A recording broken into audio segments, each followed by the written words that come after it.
I would like to officially welcome you to today's meeting of AI section. Today we have a very special guest, Panayotis, who came to us from abroad, so from United Kingdom and from Cyprus, who is a very special guest. I'm very happy to welcome you all here and to see you gathered here in such a great amount. We are very excited that our students club is developing so well. I'll say a couple things about Panayotis. I'm sure he'll introduce himself as well, but I'll start by saying a few words. Currently, Panayotis is finishing his PhDs at University of Bath. He also finished master's and bachelor's degree from computer science at Zurich and Imperial College London. He used to work at Google for quite some time, up to January of this year, and he now researches reinforcement learning, which is a topic that he will speak to us about today. So without further ado, I would like to give the voice to our guest. Welcome. Thank you, Agata. Enjoy your time. Right. Hi, everyone. My name is Panayotis. I'll be giving an introductory talk today about reinforcement learning. Because there are not a lot of people here, feel free to stop me at any point. We can keep it at the conversational level. So as Agata said, I'm a PhD student at the Reinforcement Learning Lab at the University of Bath. And my research interests are broadly causality and causal reinforcement learning. I'm not necessarily going to go into what that means now, but if any of you is interested to learn, or maybe you want to ask me a question about it, I'll be happy to talk about it. So in today's talk, I will introduce the field of reinforcement learning, try to give you some motivational examples of the successful applications of reinforcement learning, and then I'm going to try to give you intuition about the foundational methods of reinforcement learning, and then make a small introduction into deep reinforcement learning. Also, this talk doesn't include RLHF, if that's why you're here. Sorry. Cool. So what is reinforcement learning? Reinforcement learning is a subfield of machine learning, where we are mainly concerned with the scenario where there is an environment and an agent. And the agent, you can think of an agent as a player or as anything that makes actions, needs to make sequential decisions and maximize a reward. So this thing is called the agent-environment interaction. The way it kind of works is the environment has an initial state, the agent takes an action, it gets back a reward, and the next state, and then it needs to get another action, make another action, gets the next reward, and then the next state. If you're familiar with Super Mario, for example, which is why I put this example, you can think about it as the level that you see, the video game level that you see is the state, is the environment, and then the agent is the player that you control. So the actions are like jumping or moving to the left, moving to the right, and then the reward could be the score, for example. Now, in reinforcement learning, there is no per se the notion of the goal. We humans have goals. The agents don't necessarily have goals. So we need to design a reward that makes sense. For example, if you want to incentivize an agent to collect coins, you could give it high reward for collecting a coin.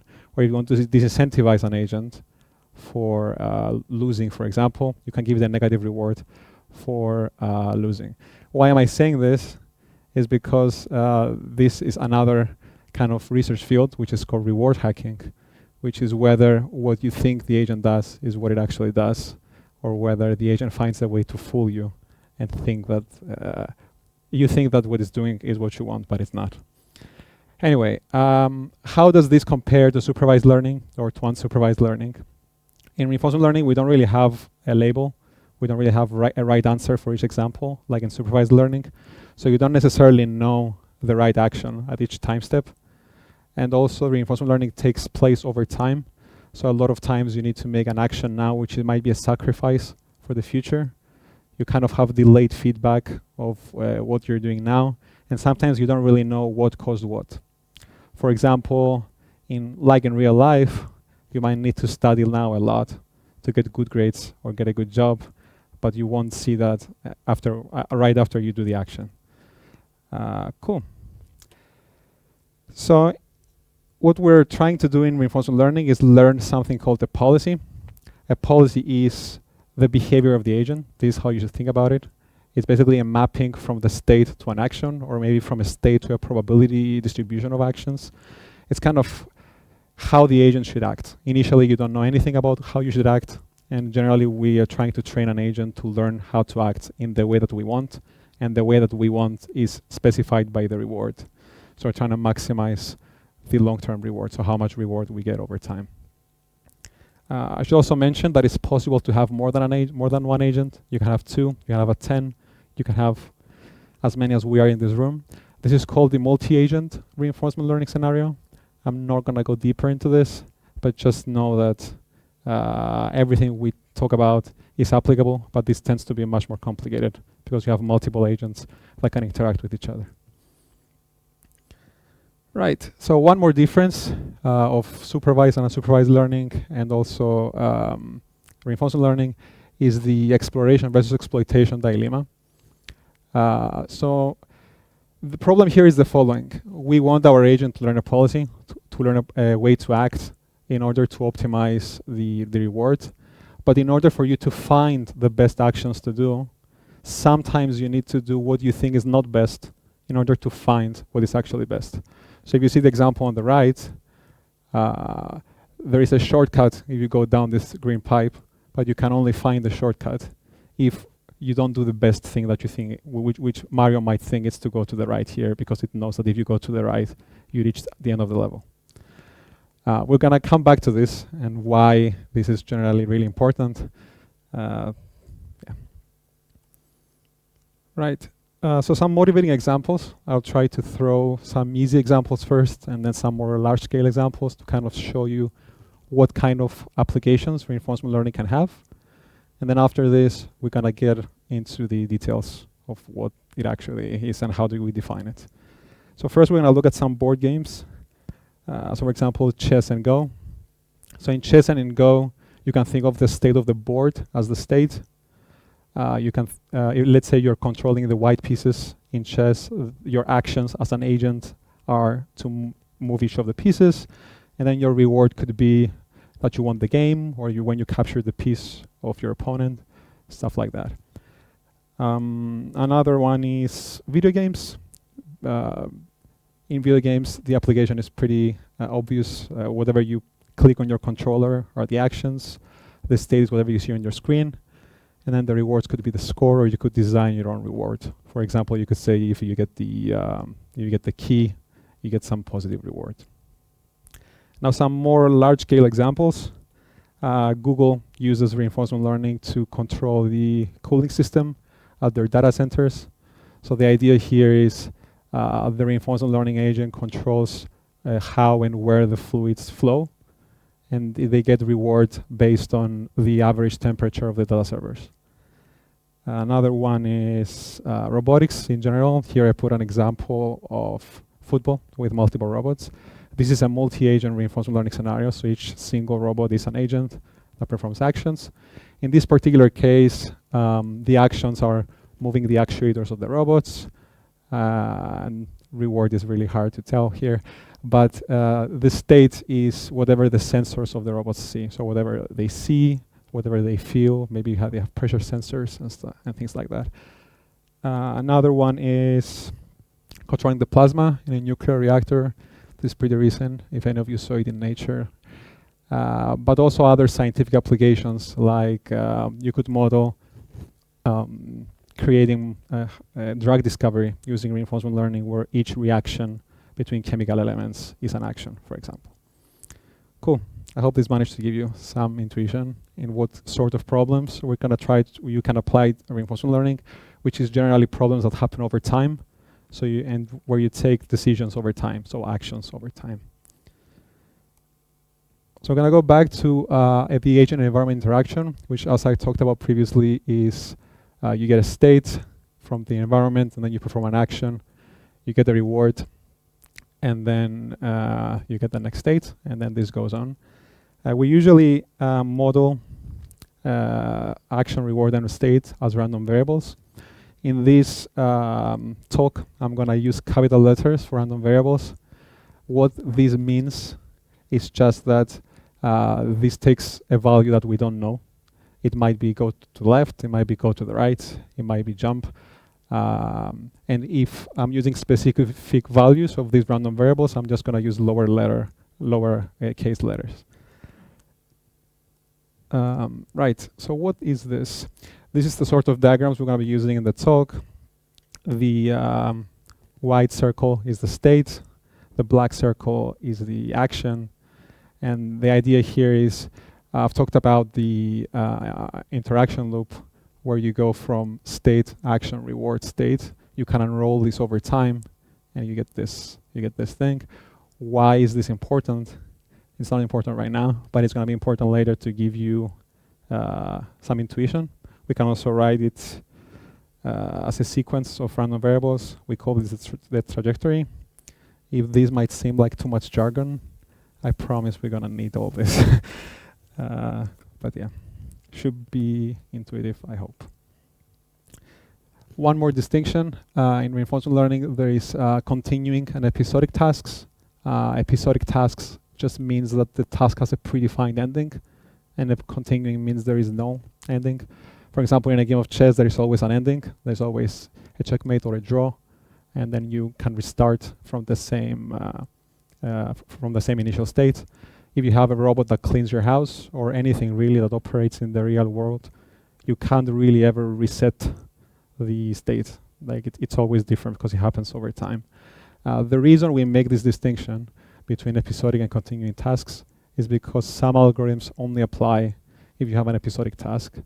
And this should be kind of intuitive, because in an episodic task, you could go back in time and try something else, which you can't really do if you can't go back over time. Right, so now we're going to talk about learning a policy. So in reinforcement learning, we generally denote policies with the Greek letter pi, which is what I have here. As we talked about before, the policy is the behavior of the agent. So given we're in a particular state, I used ST here, which is the state at the time step t. We want to choose the action AT, which is the action at time step t. Let's say we have a particular trajectory, so we run the agent one time, it makes some actions, gets some rewards, etc. So we're gonna define something called the return. So the return is basically the sum of the rewards over time discounted by a number gamma, which is from 0 to 1. You can think of gamma as a way to balance short-term and long-term rewards. The idea here is if gamma is really close to 0, then this sum here is basically going to only include the first few terms. And if gamma is like equal to 1, then it's going to sum over all the terms. Now, why might we want a gamma that's close to 0 or close to 1?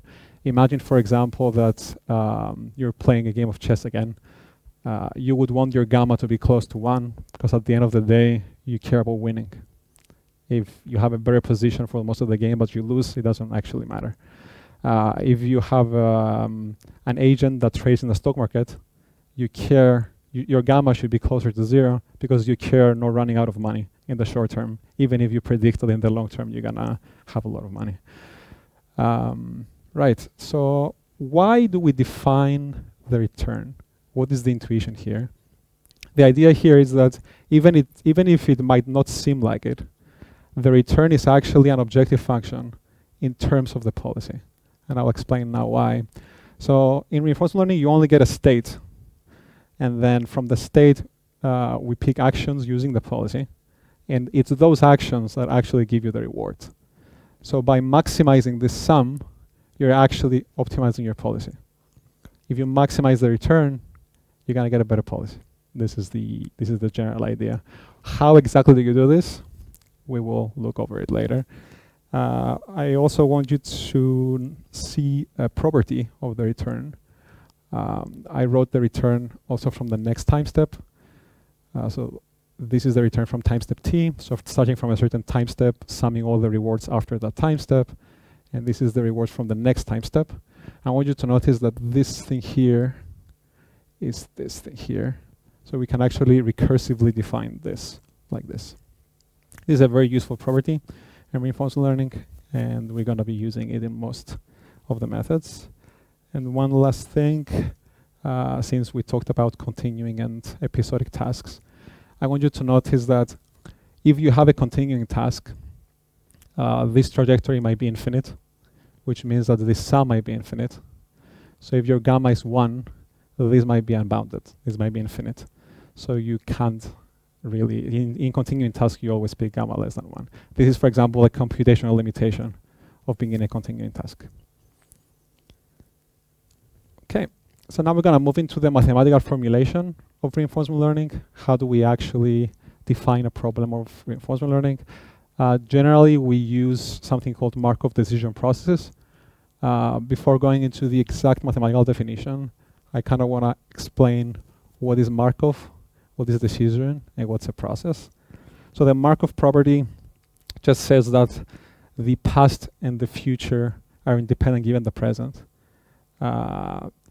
This might sound a bit complicated, but the idea here is if you're playing a game of chess and you see the current state of the board, you don't need to see the state of the board 5 moves ago to pick the best move. All the information that you need is on the current state. This is what this mathematical thing says. But if you want to predict the next state, for example, and you have all the previous ones, you can throw all of them away and only keep the latest one. This is the Markov property. If your task doesn't have this property, you should change your task to have this property. Otherwise, reinforcement learning doesn't work. What is decision? So some of you might know Markov chains or Markov reward processes. The idea here is decision just means that the agent takes action. One step below that, we have Markov reward processes where we have only rewards and we don't have actions. And then if you know Markov chains, it's basically transitions within states, but we don't have actions and we don't have rewards. If none of the last 30 seconds made sense, it doesn't matter. Just remember it's actions. But if some of you know what's Markov chains, maybe that's helpful. And processes, process is just a sequence of random variables evolving over time. In this particular case, the states evolve over time based on the actions that you take. So what's the exact definition of an MDP, a Markov decision process? We need these 6 things. Don't worry if this looks too complicated. Right after this, we're going to go to an example and see why it is an MDP and define each of these. So we need a set of states, a set of actions, so what kind of actions you can take, something called the transition function, which basically says if you're in a state S and you take action A, what is the next state you're going to be in? So this is a probability distribution. A reward function which says if you're in a state S, you took action A, the next state is S prime, what reward you can expect. The initial state distribution just says in what state we start. And the discount factor, again, is what we talked about before for balancing short-term and long-term rewards.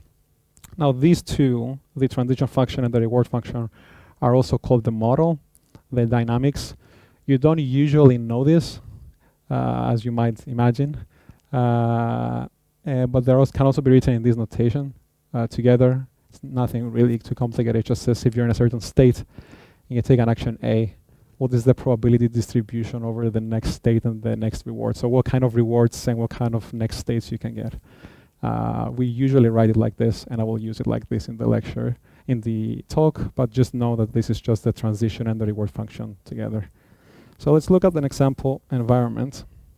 So here we have an agent on the bottom left on square 1, and it needs to go to a present on the bottom left, on the bottom right square.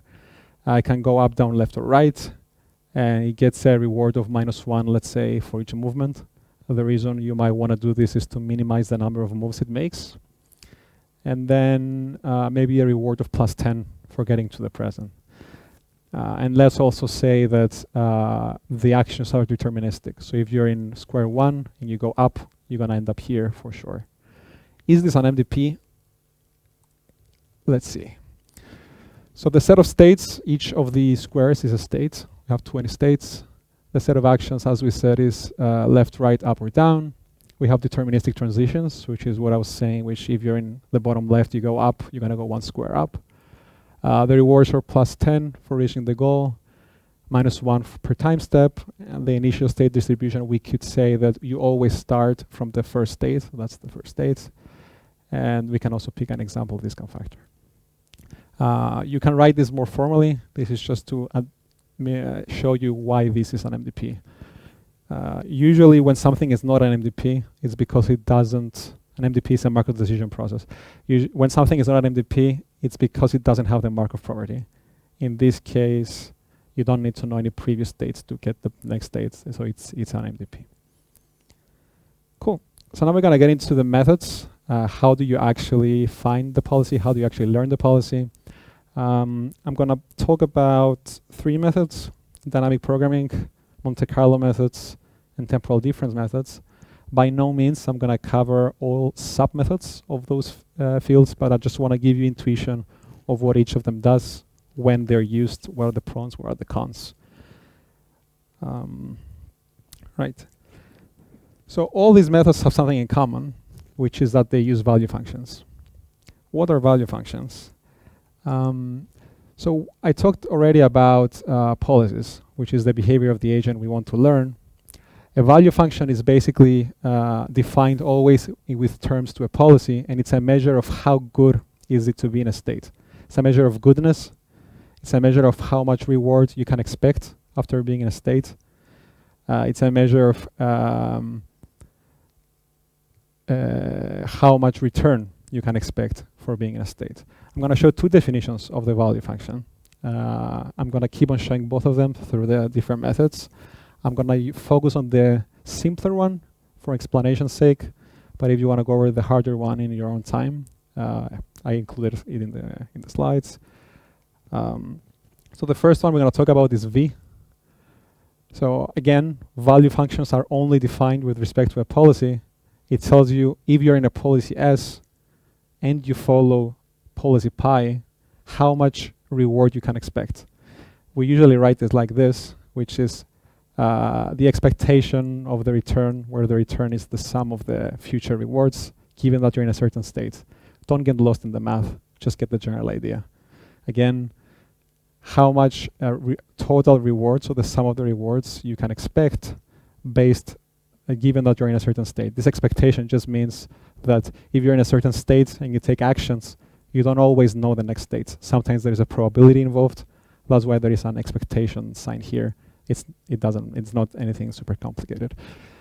And the second kind of value function is the Q value function, which just says if you're in a state S and you take action A and then you follow policy pi, how much return you can expect. What's the total return you can expect? What's the total return you can expect? Yeah. Awesome. So these are value functions. Why do we care? Why do we define value functions? The reason is that value functions impose an ordering on policies. In other words, value functions allow us to compare policies. So given a certain policy, we can compute this value function, and then given another policy, you can also compute its value function. And then we can compare the value functions and see which policy is the best. So which policy we expect to see more reward from if we follow it, basically. Now also note that sometimes you can have 2 policies where one of them is better in one state. One of them has more value in one state, one of them has more value in another state. We can improve the policies by copying whatever the best policy does, basically. We're going to come back to this on how you can use value functions to improve the policies. Also, there is always guaranteed to be a policy that is better than every other policy, that has a value function that's greater greater than or equal than every other policy. That's called the optimal policy, P star, and its value functions are just V star and Q star. We're not really going to use this, but just keep in mind that that's the notation. Right, let's give an example now. Let's say we have this maze where we need to learn to go from the start to the end, and we get the reward of -1 per time step. Given a reward of -1 per time step is pretty common. It usually incentivizes the agent to go as fast as possible from the start to the end, because it needs to maximize the total reward, which means taking as few as -1s as possible, basically. So you can move up, down, left, or right, and let's pick the discount factor to be 1 here, so we don't really do a lot of maths. I'll show you both the optimal policy and the optimal value function. So this is just arrows pointing to the ends through the quickest path. And then this is the optimal value function, which should be pretty readable because it's just the minus distance of the square from the end. Because the optimal policy would just take the best path, and this is the number of times you're gonna take a -1 reward. So the reason I wanted to show you this is because imagine that you don't have the optimal policy, but you somehow have the value function of the optimal policy. You can actually get the optimal policy from the value function. And the way you can do this is what it says down here, which is you can go on each state and try each of the 4 actions and just pick the one that maximizes the immediate reward plus the value of the next state. Let's see what that means.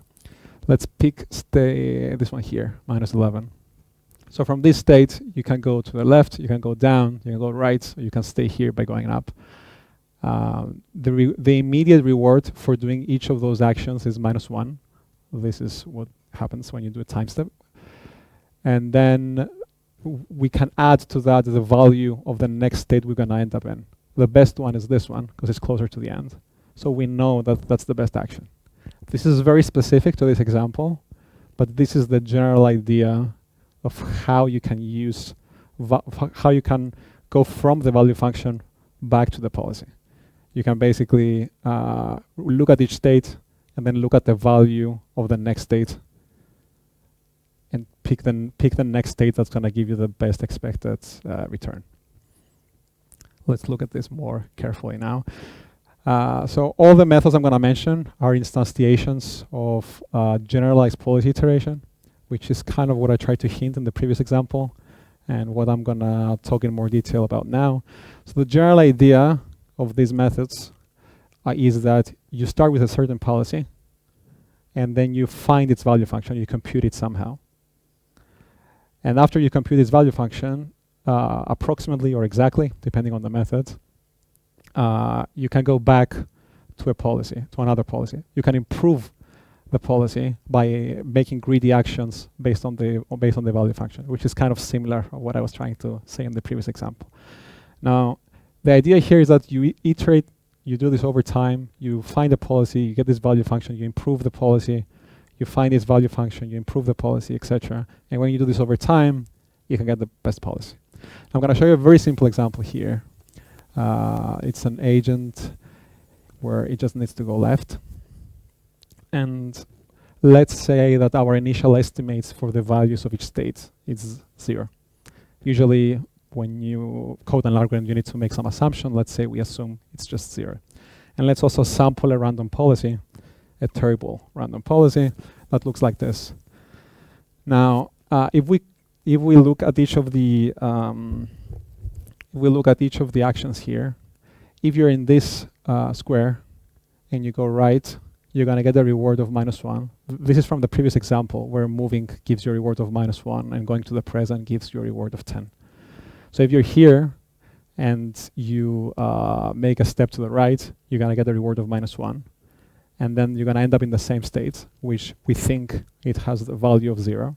So this is -1. If we're in this state and we go to the right, again, we're going to end up here, which we think has value of 0, plus the reward, which is -1. And let's say that this one is 10 because you automatically win.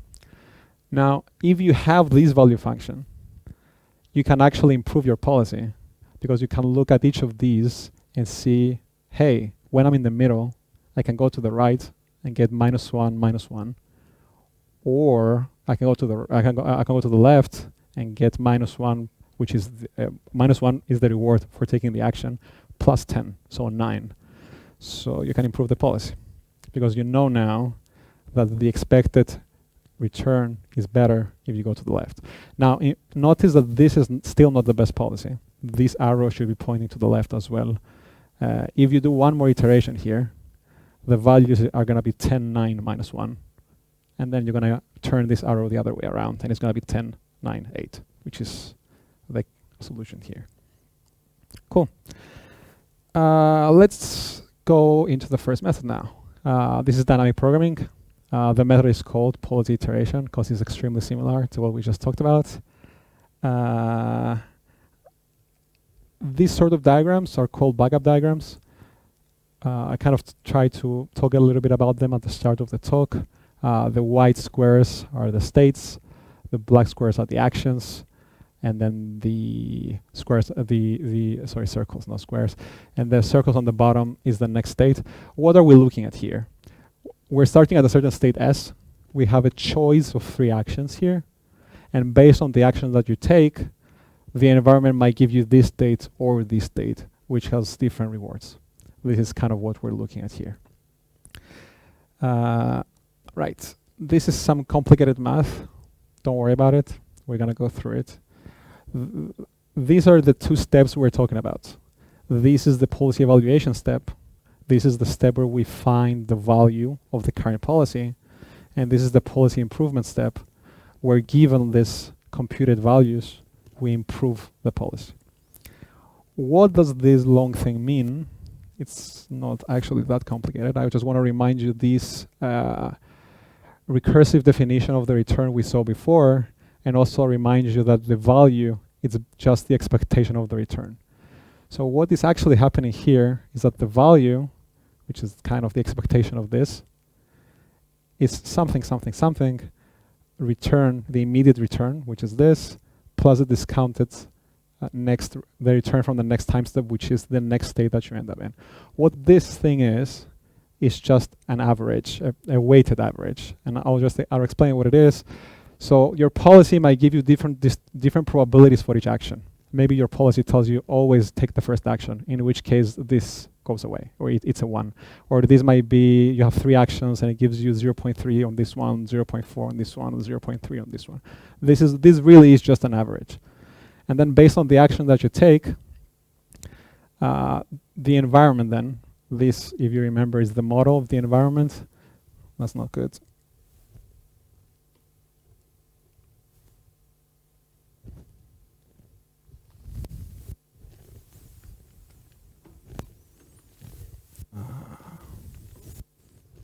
Okay, it's back.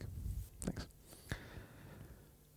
Right. So what I was saying is that this is the model of the environment. This is the transition function and the reward function.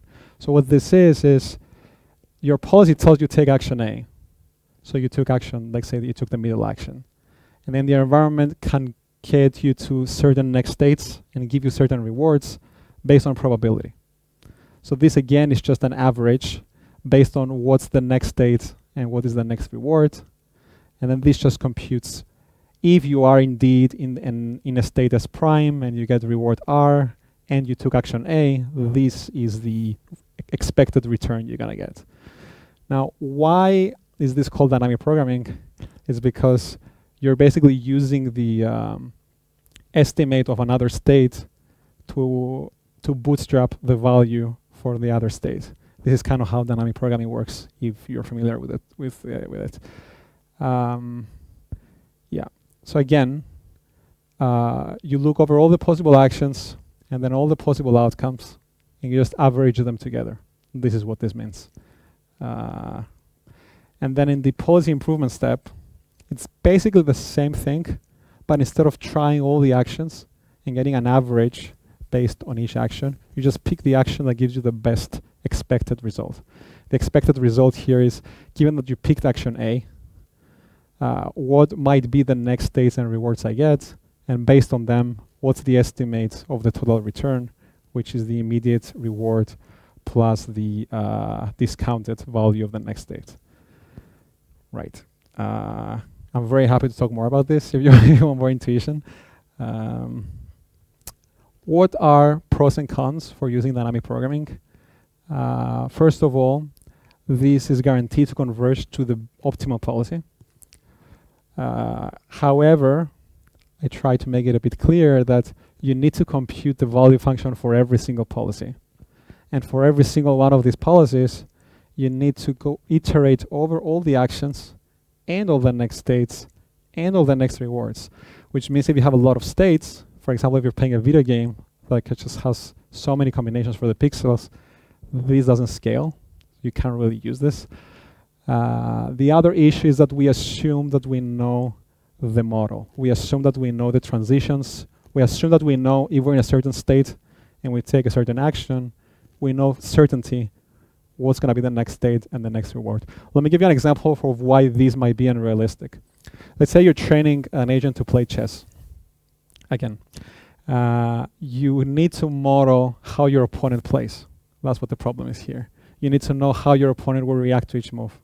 So you might actually train an agent to play only one opponent, which is the opponent that you model here, which is if I'm in a certain state, I make this move, what's the move that the opponent is going to make? That's the idea here. Sometimes this is realistic. For example, in the grid world I showed you before, you know always what's going to be the next state because everything is deterministic. In some problems, not so much. Right. Next, we're going to talk a bit about Monte Carlo methods. In dynamic programming, we didn't actually let the agent learn by itself. We didn't let the agent explore until the end. We basically went on each particular state and we did this computation of looking at the next state, In Monte Carlo methods, we basically learn directly from experience. So we just throw an agent in the world or in the environment, we let it act, collect some samples, so samples being states, action, rewards, and then we learn using those state, action, rewards. How exactly do we do that? So I just want to remind you that in all these methods we're talking about, for now at least, we're trying to learn the value of all the states and then use the value of those states to improve our policy. So let's say we start with a particular policy and we want the value of all the states. How do we do that? Let's say we want the value of state as 0. We run the agent for a lot of episodes, and then in lots of those episodes, it will pass from state as 0. And then we go to and look on each one of these, and we sum the rewards, so we get the return, and then we average those returns, and we get an estimate of the value. Yeah, it's pretty simple, which is why it's also used a lot. It's also guaranteed to converge because of the law of large numbers. If you collect infinite samples, then the value function, it's going to be the true value because you're just averaging the return, and the definition of the value function is the expectation of the return, so the average return, basically. Another thing about Monte Carlo methods is that you don't need a model, which is what we were doing before. You don't need to know how exactly is the transition function and the reward function, and these are the positives, right? So some negatives about Monte Carlo methods is that you can only use them if the task is episodic. So if the task has a predefined ending, which is what I try to signify here with the gray square. The reason being that you can only compute the return if you reach the end of the episode. Otherwise, your agent will just be collecting samples as one single episode, one single sample forever. Your agent, in other words, will be acting forever. Will never reach the end to compute the return. Another negative of this method, which you might have thought about already, is that you actually need to pass through all the states to get an estimate for all the states. So if you have a lot of states, or you have infinite states, this again doesn't scale. And also because of randomness in the environment, the estimates that we get for the value function are actually not, usually they're not great. It usually slows the learning process down. Now, I'm going to try to show you both dynamic programming and Monte Carlo on a diagram to kind of make sure we really understand what are the different features of them. So imagine that we start from the state on the top here, and again, the white circles are the states, the black circles are the actions, and the squares here are the end of the episode. So you could, in this particular environment, you have always two actions, and dynamic programming kind of looks like this. For every single state, we have to do this. For every single state, we consider all the possible actions, and then we consider all the possible outcomes, and we get an average. We find the value of each state, and then from this we decide on what should be the next policy. Well, Monte Carlo methods look more like this. You start from an initial state, and you act until you reach the end of the episode, and then you go over each state you passed from, and you update the estimate of the value. So in this particular case, there is one reward here. In this particular case, there is a reward here and a reward here, so you're going to add them together to find the return. In this state, there is three rewards, one after the first action, one after the second action, one after the third action. Sum them together, find the return, and then update the estimate for the value of that state. This is kind of the general comparison. And this is where I want to introduce the third family of methods, temporal difference methods, which kind of take ideas from both. Some would say best of both, not really. What does temporal difference mean? Let's start with this. Temporal just means time. Difference is just difference. So the idea here is the following. You still, like Monte Carlo methods, sample episodes of experience. You still send the agent in the world to actually collect, to actually act and get to the end. You don't actually consider all the possible actions and all the possible states because that's computationally infeasible. However, you do use the idea of dynamic programming of computing the estimate of the value of this state based on the reward that you got and the value function and the value of the next state, which is kind of the idea that dynamic programming has. So we're going to look at this in a bit more detail. So what is the idea here? So eta here, this Greek letter, is just a number between 0 and 1. And the idea here is just that we're computing a weighted average between two things. If this is 0.5, this is the usual average that you're used to seeing. If this is not 0.5, then the average is just weighted more on one of the two estimates. So what's the idea here? You're in a certain state S, you act, you get the next reward, and then this is the value of the next state. So kind of this is your new estimate for the value of that state. This is your old estimate for the value of that state. So kind of compute an average of the two. This is for the people who know more maths. For people who know more machine learning, this might be more intuitive for you. If you just rewrite this using a bit of algebra, you can come up with this form, which is exactly the same thing. The idea being that this is the old estimate, this is the learning rate. You can think about it as a learning rate. And then this is the new estimate minus the old estimate. So this is kind of an error term. So you have your estimate plus the learning rate times an error term. This is kind of how you would write gradient descent. It's kind of the same thing, actually. Yeah, we're not really going to go through this, but it's the same idea. Now, what are the pros and the cons of temporal difference methods? So in temporal difference methods, you don't need a model again, because you act freely without needing to predict the next states. You have really good convergence properties, so you're guaranteed-ish to converge to the best policy. Is computationally efficient. As you can see, this is all you need to compute really for every single step that you do. You don't need to go over all the states. You only need to care about the state that you are in right now.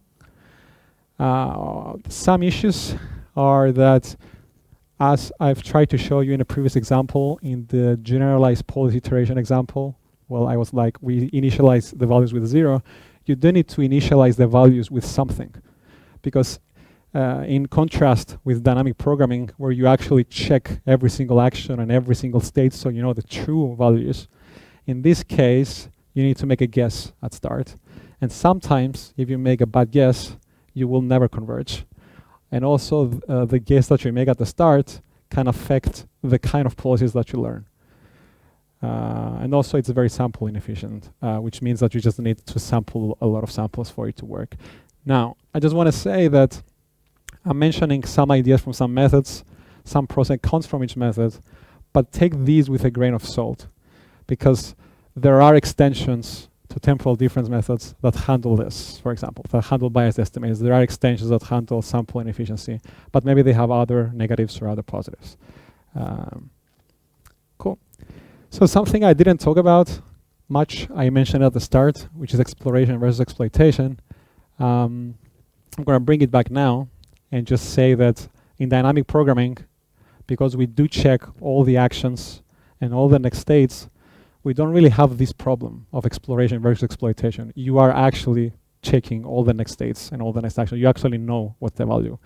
But in Monte Carlo methods and in temporal difference methods, where you're actually sampling episodes of experience, you're actually letting your agent explore the world, you do have this problem of whether you should use the existing knowledge that you have to act in the best way possible, or whether to do things that you don't think are the best things right now to do, but maybe you should do them in order to find what are the best things to actually do.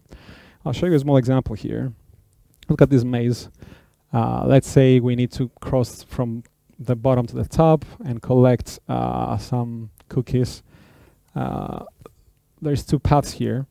There's a red path and a blue path.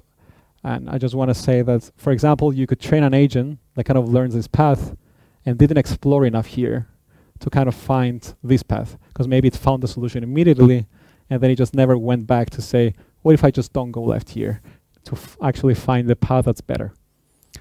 Now, I'm not going to go into much detail on how in general you can tackle this problem. It's a complicated problem, but I want to give you an example solution, because if you were about to implement anything we talked about today, apart from dynamic programming, you would need to somehow handle exploration versus exploitation. Otherwise, your agent will learn nothing, because it will think that what it knows initially is the best, and what it knows initially is just random. So there is something called epsilon greedy policies. This epsilon is just a number between 0 and 1. It's meant to signify a probability. The idea here being that instead of having a policy that always acts the best way, it acts the best way with a certain probability, and then with a small probability, 1 minus epsilon, it does something random. Now, this is something that we usually use when we make experiments. You shouldn't really use this in production, for example. I'm going to give you an example of why this might be bad. Let's say that you have a robot, and then you train the robot to have an epsilon greedy policy. Once in a while, your robot might just break itself by just doing something random. Or it might harm someone that's around the robot. And also, as a follow-up to this, there are ways to improve this, obviously. For example, you can reduce epsilon over time. You can say every 10,000 episodes, or increase epsilon rather. Increase epsilon so that you make more greedy actions and less random actions, assuming that over time you learn the task better. The problem also with what I'm saying now is that maybe your task changes over time. So you don't really know whether you should increase or decrease epsilon. Just keep it in mind. This is an open research question. There is no real answer. Cool. So I've kind of included in the slides the pseudocode for the 3 algorithms that we described. Also included a reference on the bottom from a book I'm going to mention in the end. If you want to go and read more about the algorithms, or if you want to go implement them. If you really want to understand the algorithms, the best thing to do is to implement them, because they won't work the first time you try, and then you'll understand why they don't work, and then you actually have a very good understanding. I'm not really going to go through the pseudocode. I just included it for completeness if you want to look at it later.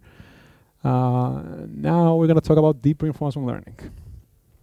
Somewhat. Right, so far we talked about learning V and Q, or Q, which are called value-based methods, and we stored them in tables. So we kind of, for each value, for each state, for example, in V, we had stored an estimate for the value of being in that state.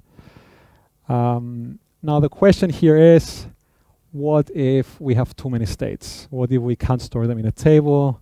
What if there are many similar states and we need to relearn the value of the states? For example, let's say you have you're solving the Rubik's Cube, for example, and there is 2 states that are the same, but the cube is just rotated or something like that. You don't need to relearn the value of the state, for example. So the idea here is kind of try to approximate these instead of storing them in a table with really any function approximator, but I'm going to talk about neural networks here.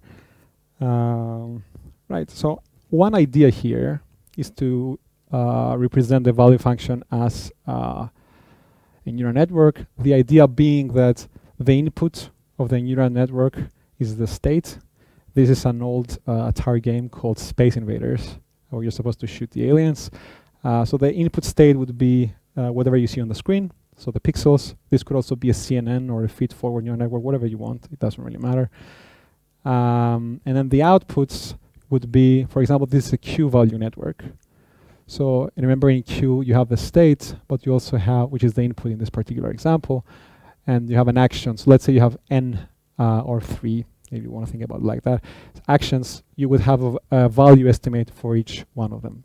If we were using a value network to model V, this would have only one output, which is the value of the current state. Because here I'm modeling Q, there is one output per action. So you could use something like that to model the value function. You could also just say, I don't want to use value functions, actually. I want to model the policy directly. You can also do that. You could say, I'm going to use a neural network that represents the policy, and it gives me the action. When I say it gives me the action, it gives you a probability distribution over the actions. So the input here would be, again, maybe whatever you see on the screen. In this particular example, it's the angle the angles of the joints. And then the output would be what action to take. These particular methods that use neural network to model the policy, and then you can compute the gradient of the policies to update them, are called policy gradient methods. I'm going to put a resource on the end if you're interested in them. You could also use both of them. You could use a policy network to pick an action, and then a value network to evaluate how good the action is, and then train them together. These are called actor-critic methods, and they're really popular. Now, moving on from here, I do want to say that deep reinforcement learning is not as easy as it sounds, and there is a reason that I introduced the foundational methods, because the foundational methods give you an understanding of why everything happens. And I kind of want to give you an example of why deep reinforcement learning is not that easy. I want to bring an equation from before. So we looked at this equation before, the temporal difference methods. This is when you make a step in temporal difference methods, you have the new estimate of the value minus the old one. This was the error term. And then this was the old estimate, and this used to be eta on the previous slide. I don't know why it's alpha here. So this is the update equation we had, assuming that this was a table. Now, let's assume that we use a value network here, and this is a neural network. Let's look at why this might not work, or why this will definitely not work. So remember that in reinforcement learning, we don't really have a right answer. So training is already tends to be more unstable, because you don't actually know what's the right action. But the further problem in this case is that when you change the value of a particular state by backpropagating and optimizing the value network, you're actually not only changing the value of that state, you're changing the value of all the states, because the value of all the states is computed with the same network. So previously, you were updating the entry of a single state in an array, in a matrix. Now, you're changing all of them together by changing one of them. So what does it mean in this particular case is that we have a target, which is what we want to get to, and we have the current estimate, which is where we are. By updating this, we're also changing this. So you're actually never going to reach this, and in practice, this just doesn't work. This is called the moving target problem. What I want to get to here is that deep reinforcement learning is not as simple as just plugging neural networks in. And sometimes it takes a deep understanding of the fundamentals in order for you to find the engineering tricks to make this work. If you're interested to see how to make this work, you actually need 3 engineering tricks. And there is a really good paper that explains them, the DQN paper. It's in the motivational examples, the video games example. I have a reference in the slides if you're interested to look into it. Awesome. Right, so closing the talk, I wanted to give you some resources if you wanted to learn more about reinforcement learning. So the Pharma Foundation is a foundation that releases open source tools, libraries, and environments of reinforcement learning. For example, Gymnasium is one of the libraries that they published, and everyone uses it. It just has a collection of lots of environments. So lots of the environments that we mentioned are already in Gymnasium.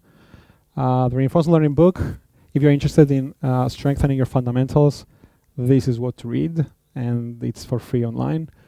If you're interested in policy gradient methods and deep reinforcement learning methods, there is a really good, bit advanced tutorial by OpenAI called Spinning Up. And last but not least, if you want to do research, find papers on archive and implement them. Awesome. Thank you very much. This is supposed to be a link to the slides. It has nothing right now. I will upload the slides though later. Right. Thank you.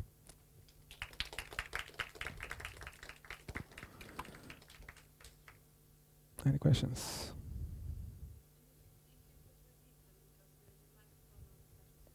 Will do.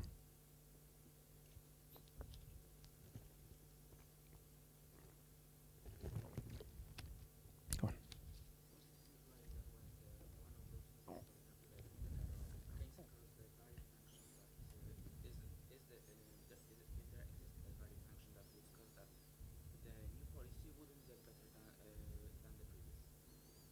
Say that one more time, sorry.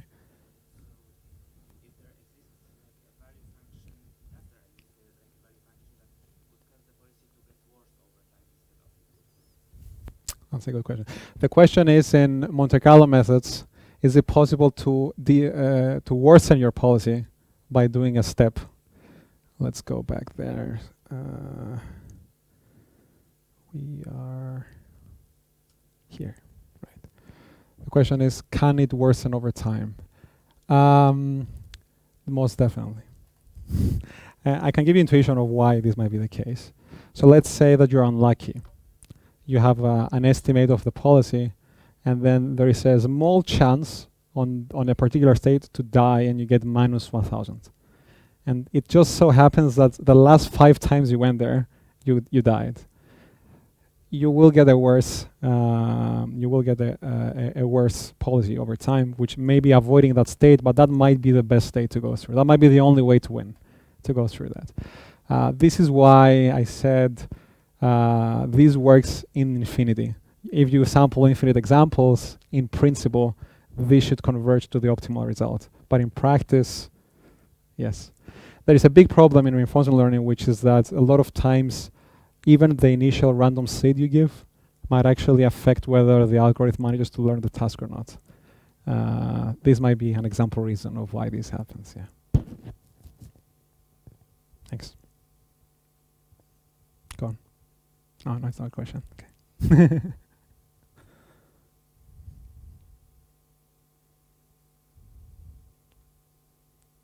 Okay.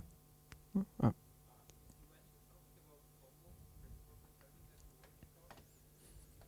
Yeah. I was thinking of including some slides actually, but yeah.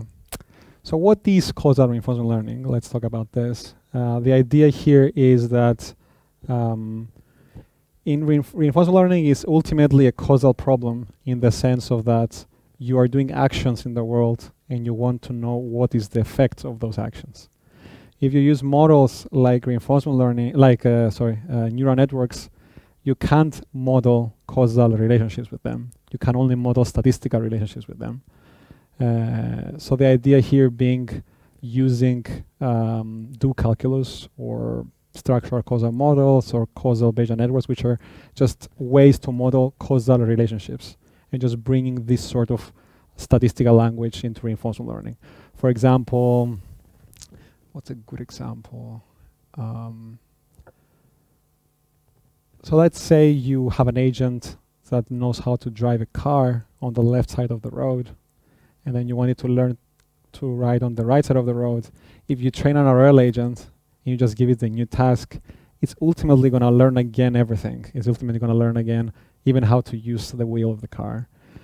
If you somehow were able to break down the task in what causes what, I press the gas, the car goes forward, etc., you could find better ways to transfer between tasks.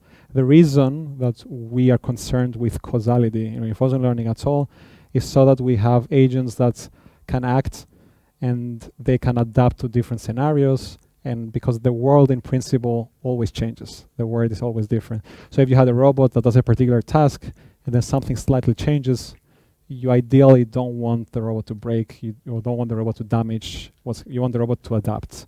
There are other ways to do adaptation.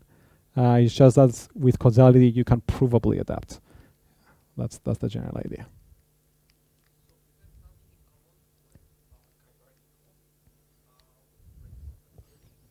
That's a good question. So the question is whether it has something in common with hierarchical reinforcement learning. So hierarchical reinforcement learning is another area of reinforcement learning where you, instead of learning, for example, let's say you want to learn how to open the door. This might be a very high level skill where the sub skills are reach for the handle, twist the handle, I don't know, pull the door. Maybe there's three levels. Maybe reaching for the handle is move your shoulder and reach, I don't know, something. So the idea is, where do the actions start? So there might be actions, and then there might be actions on a higher level that are basically collection of multiple actions. This hierarchical reinforcement learning is about finding these hierarchies of actions, and indeed, hierarchical reinforcement learning can help in generalization. Yeah. So they can address the same issue, but it's a fundamentally different approach in that in hierarchical reinforcement learning, we're trying to find hierarchies of actions. So how you can combine different actions together to find more high-level actions, which are also called skills. And in causal reinforcement learning, we're trying to model the world in a causal way. So you're trying to say to understand actually what causes what in the environment, which also fundamentally means you need to understand what makes up the environment. So you need to understand this is a chair, this is a chair, this is a chair. Or maybe for a different task, it doesn't actually matter that they're chairs. It just matters that they don't move, for example. Yeah. Thank you.